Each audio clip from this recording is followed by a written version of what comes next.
Hello friend, welcome to SSC GK YouTube channel. आज की इस वीडियो में हम कवर करने वाले हैं मुगल सल्तनत से संबंधित महत्वपूर्ण प्रश्न उत्तर, जो कि पिछले 10 वर्षों में एसएससी के एग्जाम्स में पूछे गए हैं और हो सकता है आने वाले एग्जाम्स में ये इंपॉर्टेंट हो सकते हैं। क्योंकि अगर जब आपको क्वेश्चन दिखाऊंगा तो कितने क्वेश्चन रिपीटेड फॉर्म में एसएससी में पूछे गए हैं ये आप देख लेना। तो बहुत ही इंपॉर्टेंट वीडियो है, लास्ट तक जरूर देखिएगा। और ये वीडियो पार्ट्स में आएगी, डिफरेंट पार्ट में, क्योंकि सारे क्वेश्चन एक वीडियो में कवर हो नहीं पाएंगे। शुरू करते हैं वीडियो। और आज की इस वीडियो का फर्स्ट क्वेश्चन ये रहा, बाबर ने भारत पर किस वर्ष में आक्रमण किया था? ऑप्शंस है 1530 ईस्वी, 1520 ईस्वी, 1526 ईस्वी या फिर 1550 ईस्वी। सीपीओ एसआई 2017 का एक क्वेश्चन है और आपको आंसर बताना है। सही आंसर की बात करें तो इसका जो सही आंसर है वो है सी, 1526 ईस्वी में बाबर ने भारत पर आक्रमण किया था। उस समय यहाँ पे कौन सी वो डायनेस्टी चल रही थी? दिल्ली सल्तनत की आखिरी डायनेस्टी यानी कि लोधी डायनेस्टी का रूल यहाँ पे चल रहा था। और उसके आखिरी शासक कौन थे? इब्राहिम लोधी। तो इब्राहिम लोधी और बाबर के बीच में युद्ध लड़ा गया था जिसको हम पानीपत का पहला युद्ध कहते हैं। उस युद्ध को इब्राहिम लोधी ने हारा था और दिल्ली सल्तनत वहाँ पे एंड हो जाती है और बाबर के द्वारा इस युद्ध को जीत करके शुरुआत हो जाती है मुगल डायनेस्टी की। और मुगल डायनेस्टी के पहले रूलर बाबर ही थे। देखो इसमें ना इतने एक युद्ध तो ये लड़ा गया था पानीपत का प्रथम युद्ध, जो 1526 में लड़ा गया था। इसके अलावा भी 3 युद्ध और लड़े गए थे बाबर के द्वारा। वो युद्ध थे आपके, एक तो था खानवा का युद्ध जो कि राणा सांगा के खिलाफ 1527 ईस्वी में लड़ा गया था। फिर आया था चंदेरी का युद्ध जो कि 1528 में चंदेरी का युद्ध लड़ा गया था, वो थे मेदिनी राय के खिलाफ। और एक और युद्ध लड़ा गया था, वो था घाघरा का युद्ध जो कि 1529 में लड़ा गया था, घाघरा का युद्ध। और ये लड़ा गया था मोहम्मद लोधी के खिलाफ। इन तीनों युद्ध को जीत करके मुगल जो डायनेस्टी थी वो पूरी तरह से यहाँ पे भारत में सेटल्ड हो गई थी। ठीक है। और फिर आपको बताइए उसके अगले साल यानी 1530 ईस्वी में बाबर की मृत्यु हो गई थी। नेक्स्ट क्वेश्चन देखते हैं, भारत में प्रथम मुगल शासक कौन था? मैट्रिक लेवल 2017 का क्वेश्चन है। ऑप्शंस है बाबर, बलबन, उमर शेख या फिर हुमायूं। अभी मैंने आपको बहुत डिटेल में समझाया था कि 1526 में जब युद्ध लड़ा गया था इब्राहिम लोधी और बाबर के बीच में, उसी के द्वारा देखो दिल्ली सल्तनत वहाँ पे ख़त्म हो गई थी, इब्राहिम लोधी हार गया था, दिल्ली सल्तनत ख़त्म हुई, मुग़ल सल्तनत की शुरुआत हुई थी। और मुग़ल सल्तनत के जो पहले शासक बने थे वो बाबर ही थे, यानी कि ए जो होगा इसका बिल्कुल सही आंसर होगा। ठीक है। तो भारत में प्रथम मुग़ल शासक जो थे वो बाबर थे। नेक्स्ट क्वेश्चन देखते हैं, भारत का प्रथम मुग़ल बादशाह कौन था? MTS 2014 में अभी एक क्वेश्चन पूछा गया है। ऑप्शंस आपके सामने, शाहजहां, हुमायूं, बाबर या फिर अकबर। देखो अब तो आप इसका आंसर दे ही पाओगे, किसी जो इसका बिल्कुल सही आंसर होगा बाबर। ठीक है। 4 युद्ध लड़े गए थे जिससे कि क्या मुगल सल्तनत पूरी तरह से सेटल हो गई थी भारत में। अब देखते हैं नेक्स्ट क्वेश्चन, पानीपत की पहली लड़ाई किस वर्ष में लड़ी गई थी ये आपको बताना है। एसएससी CHSL 2015 का एक क्वेश्चन है। ऑप्शंस हैं 1516, 1761 ईस्वी, 1526 ईस्वी या फिर 1556 ईस्वी। तो कब लड़ा गया था पहला युद्ध? पहली लड़ाई पानीपत की जो लड़ी गई थी वो 1526 ईस्वी में लड़ी गई थी। अभी मैंने आपको बताया था ना 4 युद्ध लड़े गए थे बाबर के द्वारा। एक तो था आपका पानीपत की पहली लड़ाई इब्राहिम लोधी के खिलाफ, फिर आपका आया था खानवा का युद्ध 1527 में, किसके खिलाफ? राणा सांगा जो मेवाड़ के शासक थे उनके खिलाफ। फिर आया था 1528 का जो कि चंदेरी का युद्ध था मेदिनी राय के खिलाफ, मेदिनी राय ये नाम है, मेदिनी राय के खिलाफ जो लड़ाया गया था। और फिर आया था आपका घाघरा का युद्ध जो कि 1529 में लड़ाया गया था, किसके खिलाफ? मोहम्मद लोधी के खिलाफ। ये 4 युद्ध थे, ये आप याद रखिएगा। याद के रखने की ट्रिक क्या है? PKCG, ये आप चीज़ को याद रख लीजिएगा। और सीरीज में 1 साल के अंतर्गत ही ये लड़े गए थे। अब देखते हैं नेक्स्ट क्वेश्चन, पानीपत की प्रथम लड़ाई किन 2 सेनाओं के बीच लड़ी गई थी? SSC CPO 2017 में क्वेश्चन पूछा गया था। ऑप्शंस हैं बाबर तथा लोधी, ब्रिटिश तथा लोधी, अकबर तथा हेमू या फिर अकबर तथा मेवाड़ के राणा। तो किसके बीच में ये पानीपत की पहली लड़ाई लड़ी गई थी? अब तो आप आंसर दे सकते हो, मेरे को लग रहा है बहुत बार रिपीट हो गया है। तो क्या होगा इसका सही आंसर? इसका सही आंसर होगा ऑप्शन नंबर ए, बाबर तथा लोधी के बीच में पानीपत की पहली लड़ाई लड़ी गई थी। कब? 1526 ईस्वी में। इससे क्या हुआ था? इससे मुगल सल्तनत का जो है प्रवेश हो गया था कहाँ पे? दिल्ली में। बात करें दूसरे पानीपत के युद्ध की, वो किसके बीच में लड़ा गया था? वो 1556 में अकबर और हेमू के बीच में लड़ा गया था। ठीक है, अब देखते हैं नेक्स्ट क्वेश्चन। बाबर ने तुजुक ए बाबरी नामक अपने संस्करण किस भाषा में लिखे थे? CHSL 2015 में क्वेश्चन पूछा गया था। ऑप्शन है मंगोल भाषा में, फारसी में, तुर्की में या फिर अरबी में। तो किस भाषा में तुजुक ए बाबरी लिखी गई थी? तो तुजुक ए बाबरी जो बाबर के द्वारा जो लिखी गई थी वो लिखी गई थी आप किसी तुर्की भाषा में, तुर्की भाषा में लिखी गई थी। और देखो क्या था ना, तुर्की जो है इनकी जबकि ऑफिशियल लैंग्वेज नहीं थी, ऑफिशियल लैंग्वेज मुगल्स की थी फारसी, फिर भी ये जो बाबर की जो तुजुक ए बाबरी है वो तुर्की में लिखी गई थी। और इसने ना भारत की जो राजनीति है, आर्थिक, सामाजिक, ये सारा चीज़ें इस तुजुक ए बाबरी में बाबर द्वारा बताई गई है। बाबर का पूरा नाम क्या था? बाबर का पूरा नाम था जहीरुद्दीन मोहम्मद बाबर।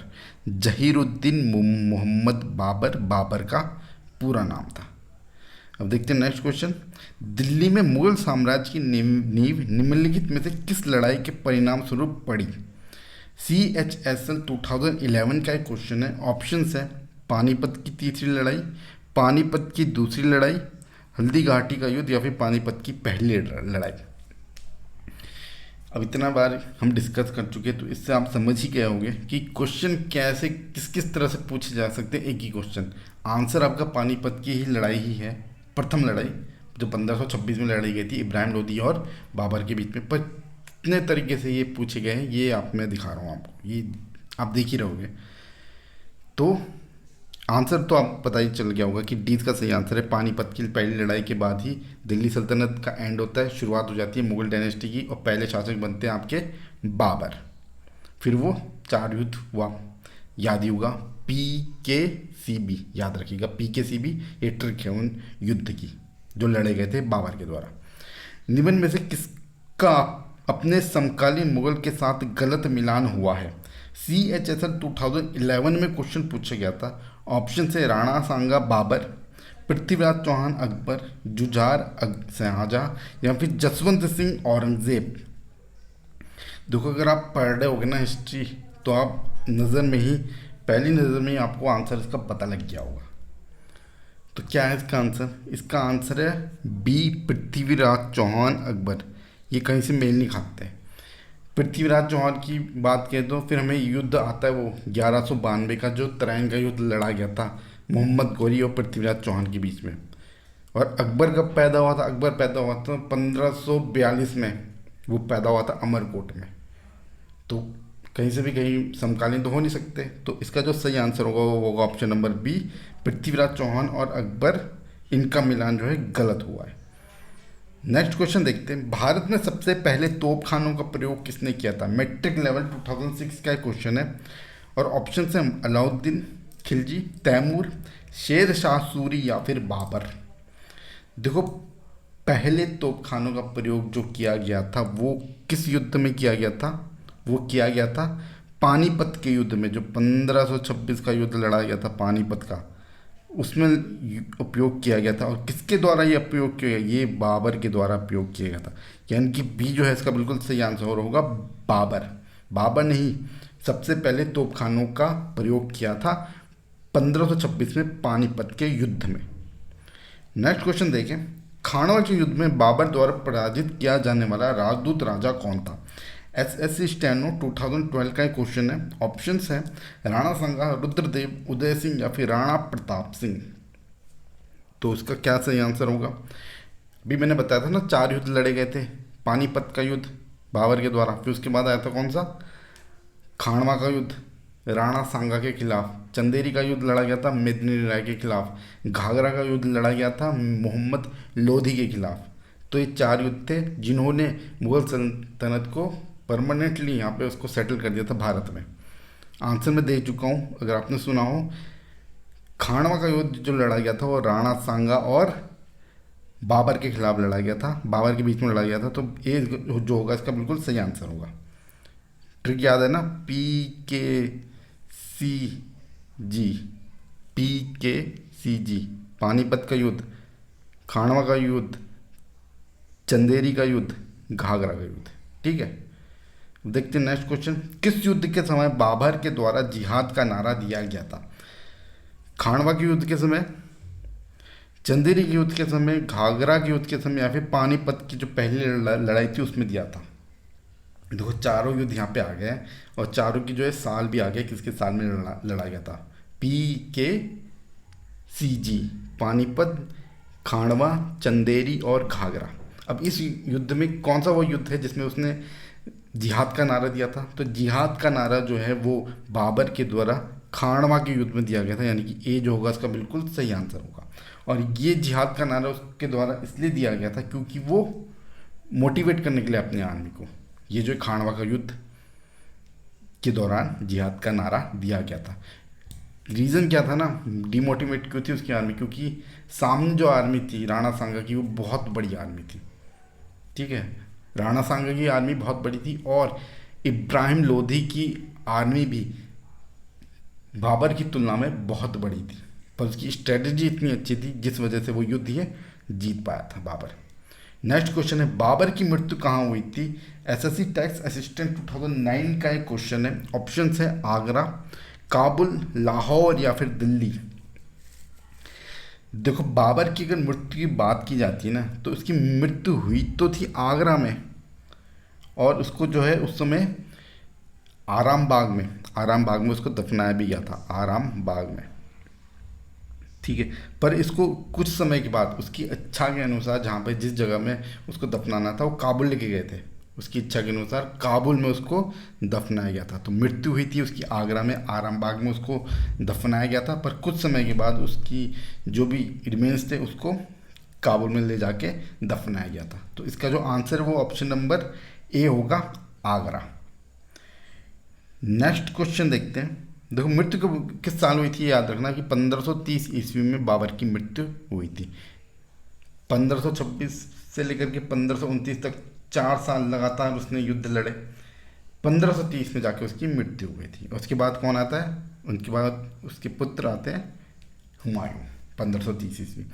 देखते हैं नेक्स्ट क्वेश्चन। 1540 में किस युद्ध के बाद हुमायूं को हिंदुस्तान से बाहर कर दिया था? SSC CPU 2006 में क्वेश्चन पूछा गया था। ऑप्शंस आपके हैं सामने हैं, दौरा, सूरजगढ़, कन्नौज या फिर चौसा। देखो 1530 ईस्वी में मृत्यु हो गई बाबर की, अब हुमायूं आ चुका है, दूसरा मुगल शासक। 10 साल उसने रूल कर लिया। अब 1540, 1539 और 1540 में 2 युद्ध हुए थे। एक था आपका चौसा का युद्ध और एक युद्ध था आपका कन्नौज का युद्ध। अब ये दोनों युद्ध में शेरशाह सूरी के खिलाफ हुमायूं को हार का सामना करना पड़ा था, और इसके बाद मगर आप कह सकते हो कि मुगल डायनेस्टी में ना एक पॉज आ गया था, क्योंकि 1540 में फिर सूरी वंश की यहाँ पे शुरुआत हो जाती है, 1540 से लेकर के 1555 तक। ठीक है, ये दोनों युद्ध जो है हुमायूं द्वारा हारे गए थे और इसके बाद ये भारत छोड़ करके चला गया था। तो अब ये बताना है कि किस युद्ध के बाद हुमायूं को हिंदुस्तान से बाहर कर दिया था? तो वो था कन्नौज का युद्ध, कन्नौज कह लो या फिर बिलग्राम का युद्ध, जो 1540 में लड़ा गया था शेरशाह सूरी और हुमायूं के बीच में। ठीक है, इसके बाद ये इसको छोड़ के जाना पड़ गया था भारत को। भारत छोड़ के वो कहाँ जाते हैं? 15 साल वो जो है इधर उधर रहते हैं। इस दौरान 1542 से 43 में किसका जन्म होता है? जन्म होता है अकबर का अमरकोट में। हुमायूं के बेटे थे ना अकबर, और इसी बीच में शेरशाह सूरी की भी यहाँ पे मृत्यु हो जाती है। फिर 1555 में एक युद्ध लड़ा जाता है फिर से हुमायूं और सूर्यवंश के कौन थे, सूर्यवंश के बीच में, और उस युद्ध के बाद फिर से मुगल सल्तनत वापस यहाँ दिल्ली में आ जाता है। वो आप नाम सर्च कर लीजिएगा, मुझे नाम याद नहीं आ रहा है कि सूर्यवंशी कौन से शासक थे जिनके बीच में 1555 में जो है दोनों लड़ाई लड़ी गई थी। किस किस के बीच में? सूर्यवंश और हुमायूं के बीच में। कौन थे वो? सूर्यवंश को कौन रिप्रेजेंट करते थे? कमेंट में दे देना, देख लेंगे, ठीक है। तो इसका जो सही आंसर होगा सी, कन्नौज। कन्नौज के युद्ध के बाद ही बाहर जाना पड़ गया था हुमायूं को। हुमायूं को किस युद्ध के बाद भारत से भागना पड़ा था? CHL 2012 में पूछा गया है, दोबारा से क्वेश्चन, ठीक है। किस युद्ध के बाद? 2 युद्ध बताए थे मैंने, एक तो था चौसा का युद्ध 1539 में, वो भी हार गए थे हुमायूं शेरशाह सूरी के खिलाफ। फिर कन्नौज का युद्ध या फिर बिलग्राम का युद्ध 1540 में, ये भी वो हार गए थे। और इस युद्ध के बाद यानी कि जो कन्नौज का युद्ध था उसके बाद ही हुमायूं को भारत छोड़ के जाना पड़ा था। तो बी जो होगा इसका बिल्कुल सही आंसर होगा ये। अब देखते हैं नेक्स्ट क्वेश्चन।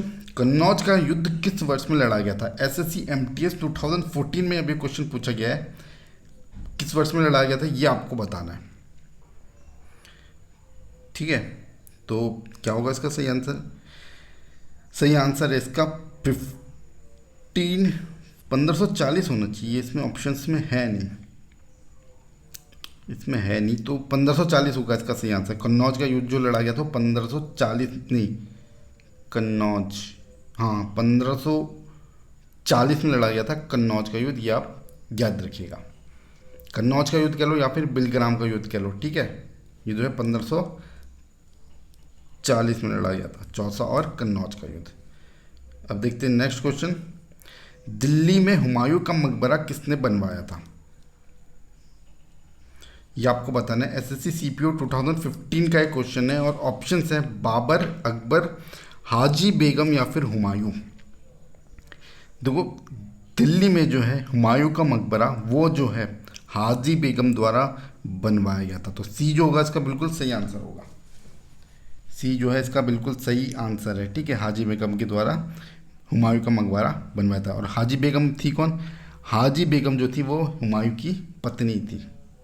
अब देखते हैं नेक्स्ट क्वेश्चन। हुमायूं का मकबरा के वास्तुकार कौन थे? वास्तुकार कौन थे ये बताना है। SSC CGL 2017 में क्वेश्चन पूछा गया था। ऑप्शंस है लाहौरी के उस्ताद अहमद, जॉर्ज विंटेंट, मिर्जा गियात या फिर दाबुल के याकूत। सही आंसर है इसका ऑप्शन नंबर सी, मिर्जा गियात। ये जो थे हुमायूं के मकबरे के वास्तुकार थे। Next question. मेधावी राजस्व अधिकारी टोडरमल ने किसके अधीन सेवा की थी? SSC CHSL 2015 का क्वेश्चन है। ऑप्शन है भगवान दास, हुमायूं, बाज बहादुर या फिर शेरशाह। देखो अगर हम टोडरमल की बात की जाए ना तो ये जो है अकबर का राजस्व मंत्री था, राजस्व या कह लो या फिर फाइनेंस मिनिस्टर या कह सकते हो ये था। और उससे पहले सूर्यवंश में शेरशाह सूरी के अंडर भी इसने अपने सेवाएं दी थी। तो डी जो होगा इसका बिल्कुल सही आंसर होगा, ठीक है। शेरशाह सूरी के अंडर भी इसने अपनी सेवाएं दी थी, किसने? टोडरमल ने, जो कि अकबर का राजस्व मंत्री था। नेक्स्ट क्वेश्चन देखते हैं। अकबर डैश वर्ष की आयु में सम्राट बना? SSC CGL 2017 में क्वेश्चन पूछा गया था। ऑप्शंस आपके हैं 16, 19, 13 या फिर 10। तो वो उम्र बतानी है जिस वर्ष में अकबर जो है शासक बन गया था, सम्राट बन गया था। तो अकबर जो है केवल 13 जब वर्ष के थे तब वो जो है सम्राट बन गए थे। क्या हुआ था? 1555 में वापसी हो गई थी मुगल डायनेस्टी की वापस दिल्ली में। 1555 में वापसी हुई थी। 1556 में हुमायूं की मृत्यु हो गई थी, हुमायूं की मृत्यु हो गई थी, ठीक है। और उस समय अकबर जो थे वो पंजाब में कहीं गुरदासपुर में कहीं पे युद्ध उनके द्वारा कोई लड़ा जा रहा था। तो उसी समय जब एक खबर पहुंची कि हुमायूं की मृत्यु हो चुकी है, तुरंत उनके जो अकबर के जो वो थे ना गार्जियन, उस समय आप कह सकते हो बैरम खान, उनके द्वारा अकबर का जो है राज्याभिषेक करके उनको शासक घोषित कर दिया जाता है। उस समय जब वो शासक बने थे उस समय उनकी उम्र केवल 13 वर्ष की थी। अब एक चीज़ मैं पूछता हूँ, अकबर का जन्म कहाँ हुआ था? अकबर का जन्म अमरकोट में हुआ था। ये भी आप याद रखिएगा, पूछ लिया जाता है। शायद इसका कोई क्वेश्चन जो है ना हो, पर फिर भी आप याद रखिए कि अकबर का जन्म अमरकोट में हुआ था। जब हुमायूं, उसमें पॉस लग गया था ना एक 15 साल का मुगल डायनेस्टी में, जब 1540 में भारत छोड़ के जाना पड़ा था हुमायूं को, उसी दौरान 1542 में अकबर का जन्म हुआ था अमरकोट में। नेक्स्ट क्वेश्चन देखते हैं, कलानौर में राज्याभिषेक के समय अकबर की आयु कितनी थी? ऑप्शन है 13 वर्ष, 15 वर्ष, 18 वर्ष या फिर 20 वर्ष। एसएससी DU 2009 में अभी क्वेश्चन पूछा गया था, थोड़ा सा घुमा के आंसर वही है, पर 13 वर्ष की उम्र में। कलानौर ये भी पंजाब के पास ही है, ठीक है, गुरदासपुर के पास कलानौर में राज्याभिषेक हुआ था अकबर का। उसमें उनकी केवल उम्र 13 वर्ष थी और उनके गार्जियन आप कह सकते हो कौन थे? बैरम खान। नेक्स्ट क्वेश्चन देखते हैं, पानीपत की द्वितीय लड़ाई किन दो सेनाओं के बीच लड़ी गई थी? एसएससी CPO SI 2017 में क्वेश्चन पूछा गया था ये, और ऑप्शंस आपके सामने हैं, बाबर तथा लोधी, बाबर तथा राणा संगा, अकबर तथा हेमू या फिर अकबर तथा मेवाड़ के राणा। तो इसका जो सही आंसर है वो क्या होगा? जो द्वितीय लड़ाई यानी कि जो 1556 में जो लड़ाई लड़ी गई थी पानीपत की, पहली तो थी 1526 वाली, द्वितीय जो पानीपत की लड़ाई लड़ी गई थी वो 1556 में लड़ी गई थी। ये लड़ी गई थी अकबर तथा हेमू के बीच में। अकबर या फिर कहते हैं अकबर की सेना और हेमू के बीच में लड़ी गई थी, क्योंकि अकबर की सेना का नेतृत्व उस समय बैरम खान के द्वारा किया गया था। तो सी इसका बिल्कुल सही आंसर होगा, हेमू कह लो या फिर हेमचंद्र विक्रमादित्य, ये भी नाम आप नाम ले सकते हो। देखो हुआ क्या था ना, मृत्यु हुई थी 1556 में किसी हुमायूं की। हेमू यानी कि हेमचंद्र विक्रमादित्य, उनको दिखा कि यहाँ पे अभी मौका है कि हम दिल्ली पे काबिज हो सकते हैं, तो तभी अकबर की सेना और हेमू के बीच में पानीपत का युद्ध लड़ा गया था। और इस युद्ध में कौन जीता था? इस युद्ध में जीत हुई थी अकबर की, या फिर अकबर की सेना आप कह सकते हो। नेक्स्ट क्वेश्चन है, महाभारत का फारसी अनुवाद किसने किया था? एसएससी CHSL 2015 में क्वेश्चन ये पूछा गया था। ऑप्शन हैं बंदायूनी, अबुल फजल, इब्न बतूता या फिर बाबर। देखो महाभारत की फारसी अनुवाद की बात की जाए तो ये जो है अकबर के दौरान किया, अकबर ने ऑर्डर दिए थे मतलब ये, और उन्हीं के समय पे इस महाभारत का फारसी में अनुवाद जो है वो किया गया था। किसके द्वारा ये किया गया था? बंदायूनी, यानी कि ए जो होगा इसका बिल्कुल सही आंसर होगा। महाभारत का भी फारसी अनुवाद किया गया था और रामायण का भी फारसी अनुवाद जो है ये किया गया था। और जो महाभारत का जो फारसी अनुवाद था ना, उसको रजमनामा कहा जाता था, रजमनामा, ठीक है। देखते हैं नेक्स्ट क्वेश्चन, रामायण का अनुवाद फारसी में किसने किया था? एसएससी CPO 2011 का एक क्वेश्चन है।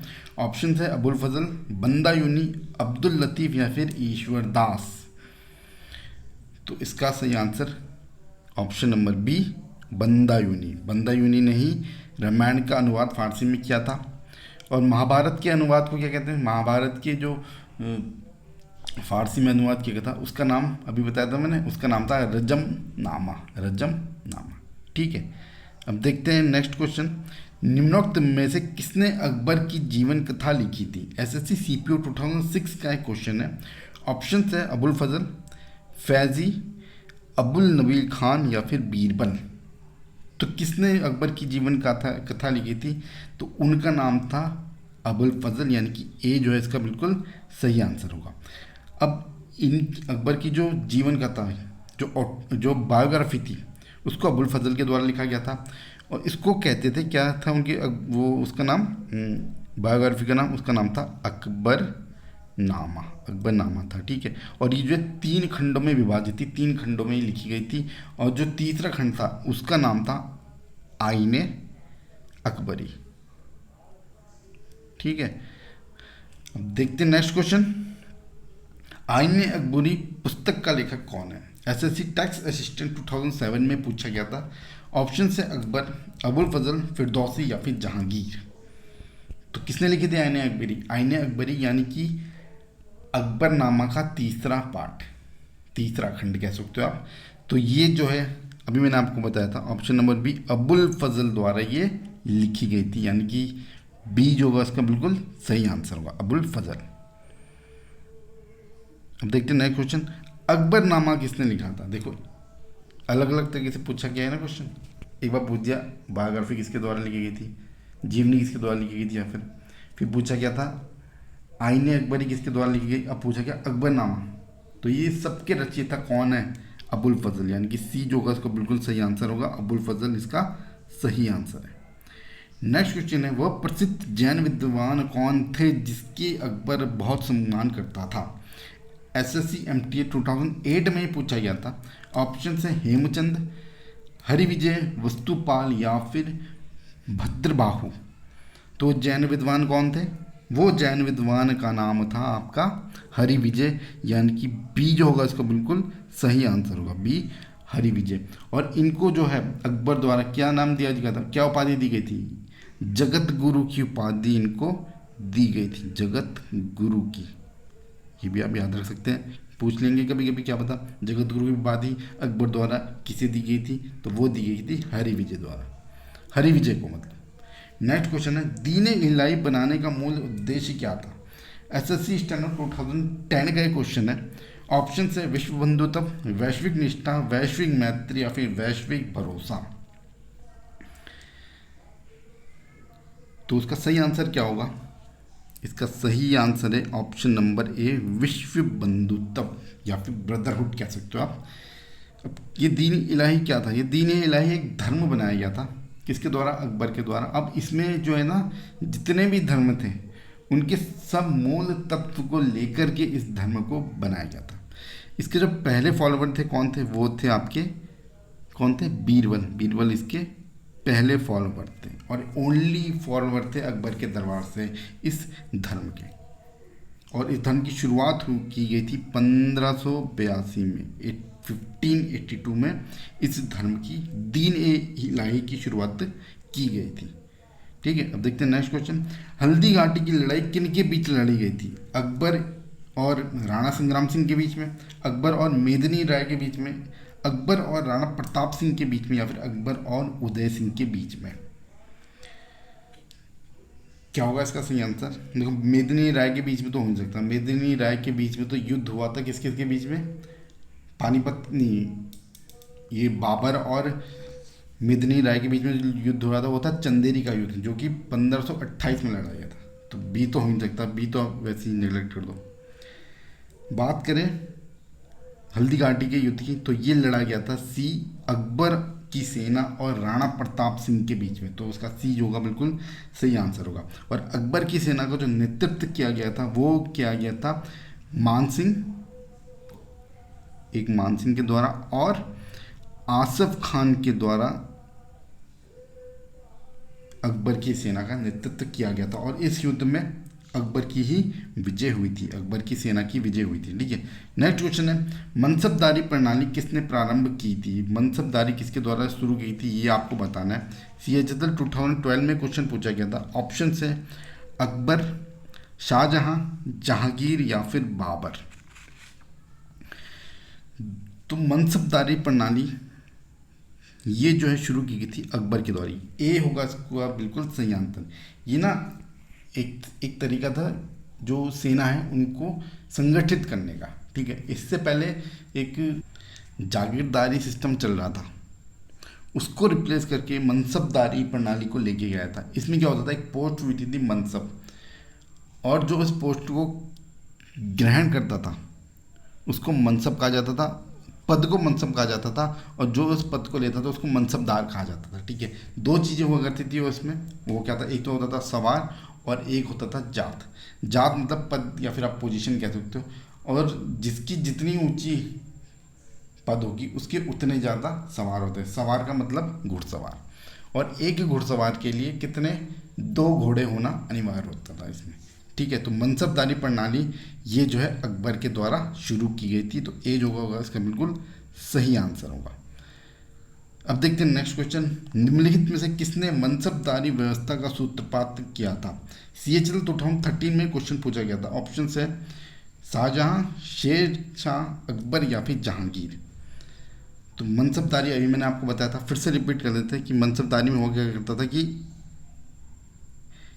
एक पोस्ट हुआ करती थी, एक पद हुआ करता था जिसको मनसब कहते थे, और जो पद को लेता था उसको मनसबदार कहते थे। इसमें दो चीज़ें हुआ करती थी, एक क्या हुआ करता था, एक जात हुआ करती थी, एक सवार। जात का मतलब आपकी पद या फिर आपकी पोजीशन, जितनी ऊंची आपकी पद होगी या फिर आपकी पोजीशन होगी उतने ही ज़्यादा आपके पास क्या होते थे, सवार यानी कि घुड़सवार आपके पास हुआ करते थे। और एक घुड़सवार के लिए कितनी घोड़े होना रखना जरूरी था, 2 घोड़े रखना जरूरी होता था। और इसने किसको रिप्लेस कर दिया था, इसने जो है वो नाम बार बार भूल जा रहा हूँ मैं, जागीरदारी सिस्टम, उसको रिप्लेस किया गया था इसके द्वारा। ठीक है, तो सही आंसर इसका क्या है, सी, अकबर के द्वारा ही जो है मनसबदारी प्रणाली का शुरू किया गया था। फतेहपुर सिकरी का निर्माण किसने किया था, एसएससी स्टेनो 2014 में क्वेश्चन पूछा गया था। ऑप्शन हैं अकबर, शेर शाह, शाहजहां या फिर बाबर। देखो फतेहपुर सिकरी का जो निर्माण है वो जो है अकबर के द्वारा किया गया था। और ये जो है आगरा से, आगरा के पास में, ये जो उत्तर प्रदेश में आगरा, उसके पास से किया गया था। और इसमें इसने कुछ मॉन्यूमेंट्स बनाए थे, और कुछ फेमस मॉन्यूमेंट जो इसमें बनाए गए थे फतेहपुर सिकरी में, वो थे आपके जोधाबाई का महल, पंचमहल, स्वर्ण महल, दीवाने आम, दीवाने खास, मरियम पैलेस, बिरबल की कोठी। ये सारे के सारे जो मॉन्यूमेंट्स हैं वो फतेहपुर सिकरी के ही बनाए गए थे। ठीक है, अब देखते हैं नेक्स्ट क्वेश्चन। निम्नलिखित में से किसने फतेहपुर सिकरी के पंचमहल का निर्माण करवाया था। ऑप्शंस है अकबर, जहांगीर, शाहजहां या फिर औरंगजेब। तो फतेहपुर सिकरी में जो पंचमहल है वो अकबर के द्वारा बनवाया गया था, यानी कि ए जो होगा इसका बिल्कुल सही आंसर होगा। पंचमहल हो गया, जोधाबाई, स्वर्ण महल, दीवाने आम, दीवाने खास, मरियम की कोठी, बिरबल की कोठी आदि सब कहाँ पे, फतेहपुर सिकरी में ही है। नेक्स्ट क्वेश्चन है, निम्नलिखित में से कौन सा एक फतेहपुर सिकरी में स्थित नहीं है। मैट्रिक 2008 में क्वेश्चन पूछा गया था। ऑप्शंस है पंचमहल, मोती मस्जिद, सलीम चिश्ती का दरबार मकबरा या फिर मरियम पैलेस। तो कौन सा जो है फतेहपुर सिकरी में नहीं है, ये है आपका मोती मस्जिद। मोती मस्जिद जो है फतेहपुर सिकरी में नहीं है। पंचमहल है, सलीम चिश्ती का मकबरा है, मरियम पैलेस, ये तीनों तो फतेहपुर सिकरी में है। मोती मस्जिद नहीं है। मोती मस्जिद का है, ये दिल्ली और आगरा में मोती मस्जिद। ठीक है, अब देखते हैं नेक्स्ट क्वेश्चन। बुलंद दरवाज़ा कहाँ स्थित है। स्टेनो 2011 और CHS 2010 में क्वेश्चन पूछे गए थे। ऑप्शंस आपके सामने, पश्चिम बंगाल, गुजरात, उत्तर प्रदेश या फिर तमिलनाडु। तो कहाँ पे है बुलंद दरवाज़ा। बुलंद दरवाज़ा आपका यूपी में, फतेहपुर सिकरी में ही है ये भी। तो इसका जो सही आंसर है वो क्या होगा, option number C. Next question है, अकबर अपनी धार्मिक विचार विमर्श कहाँ करता था। ऑप्शन है जोधाबाई महल में, पंचमहल में, इबादत खाना या फिर बुलंद दरवाज़ा। CGL 2014 में क्वेश्चन ये पूछा गया था। ठीक है, और उसका आंसर क्या सही होगा बता सकते हो। देखो अगर आप मिनी निकालो ना तो उससे आप गैस कर लोगे कि क्या आंसर है। देखो इबादत खाना यानी कि आराधना घर, तो फिर सी जो होगा इसका बिल्कुल सही आंसर होगा। यहीं पर जो है अकबर अपनी जो है धार्मिक विचार विमर्श किया करता था। और प्रारंभ शुरुआत में तो केवल मुस्लिम के लिए खुला था, पर बाद में सारे धर्मों के लिए इसको खोल दिया गया था। ठीक है, तो इबादत खाना ही वो जगह थी जहाँ पर अकबर अपने धार्मिक विचार विमर्श किया करता था। और अकबर के द्वारा जो धर्म शुरुआत की गई थी उसका नाम क्या था, उसका नाम था दीन-ए-इलाही। पहले फॉलोअर उसके कौन थे, वो थे बीरबल। नेक्स्ट क्वेश्चन, प्रयाग नगर को इलाहाबाद अल्लाह का नगर नाम किसने दिया था। CGL 2013 में पूछा गया है। ऑप्शंस है औरंगजेब, अकबर, शाहजहां या फिर बहादुर शाह जफर। तो किसने प्रयागनगर, जो प्रेजेंट में क्या है प्रयागराज बन चुका है, उसको इलाहाबाद अल्लाह का नगर नाम किसने दिया था। तो ये नाम जो है वो अकबर के द्वारा दिया गया था, यानी कि बी जो होगा इसका बिल्कुल सही आंसर है। अकबर के आरंभिक दिनों में उसका रीजेंट कौन था। CHS 2011 का एक क्वेश्चन है। ऑप्शन है अबुल फजल, बैरम खान, तानसेन या फिर टोडरमल। इसके आंसर की बात करें, जो इसका जो सही आंसर है वो option number B, Bairam Khan. देखो क्या था ना, जब अकबर जब शासक बना था, जब सम्राट बना था, उसकी उम्र बहुत छोटी थी, 13 वर्ष का था। तो उसका गार्जियन जो है बैरम खान बना था। और इनफैक्ट उस समय 1556 से लेकर अगर आप 1560 की बात करें, उस समय जितने भी डिसीजन लिए गए थे ये बैरम खान के द्वारा ही लिए जाते थे। इनफैक्ट अगर आप बात करें 1556 का जो युद्ध लड़ा गया था पानीपत का दूसरा युद्ध, उसमें भी अकबर की सेना का जो नेतृत्व है वो बैरम खान के द्वारा किया गया था। नेक्स्ट क्वेश्चन देखते हैं, अकबर का अभिरक्षक कौन था? CHL 2015 में क्वेश्चन पूछा गया था, घुमा के पूछा है। ए बैरम खान, अबुल फजल, तानसेन या फिर अमीर खुसरो। अभी मैंने आपको आंसर बताया डिटेल में, बैरम खान। बैरम खान इसका अभिरक्षक था। अबुल फजल द्वारा क्या लिखी गई थी? अबुल फजल द्वारा अकबरनामा लिखी गई थी। ठीक है, नेक्स्ट क्वेश्चन, निम्नलिखित में से किसने जजिया कर को समाप्त कर दिया था? CHSL 2015 में क्वेश्चन पूछा गया था। ऑप्शन है औरंगजेब, जहांगीर, अकबर या फिर बलबन। तो जजिया कर किसने समाप्त किया था? ये किया गया था आपके अकबर के द्वारा। तो सी जो होगा इसका बिल्कुल सही आंसर होगा, अकबर के द्वारा जजिया कर को समाप्त कर दिया गया था। अब जजिया कर होता क्या? जजिया कर एक तरह का कर होता है, टैक्स होता है, जो कि नॉन मुस्लिम को देना पड़ता था। नॉन मुस्लिम को ये देना पड़ता था। भारतीय उपमहाद्वीप में मोहम्मद गोरी द्वारा इसको जो है लाया गया था। और ब्राह्मणों पर भी जो है जजिया कर जो है फिरोज शाह तुगलक ने ब्राह्मणों पर भी ये जो टैक्स ही लगा दिया था। किसके द्वारा लड़ाया गया था ब्राह्मणों पर जजिया कर? तो वो नाम था फिरोज शाह तुगलक। अब देखो यहाँ पे अकबर ने तो ये बंद कर दिया टैक्स, पर जब औरंगजेब जब आएगा ये दोबारा से इस टैक्स की शुरुआत कर देता है। ठीक है, तो ये थे आज की कुछ इंपॉर्टेंट क्वेश्चन। तो सारे तो कवर नहीं हुए हैं, नेक्स्ट वीडियो में हम बाकी क्वेश्चन को कवर करेंगे। मिलते कल की वीडियो में। प्लीज़ शेयर और सब्सक्राइब उन लोगों के संग जरूर कर देना जो भी SSC की तैयारियां कर रहे हैं। टिल देन बाय बाय, कल मिलते हैं एक और वीडियो में।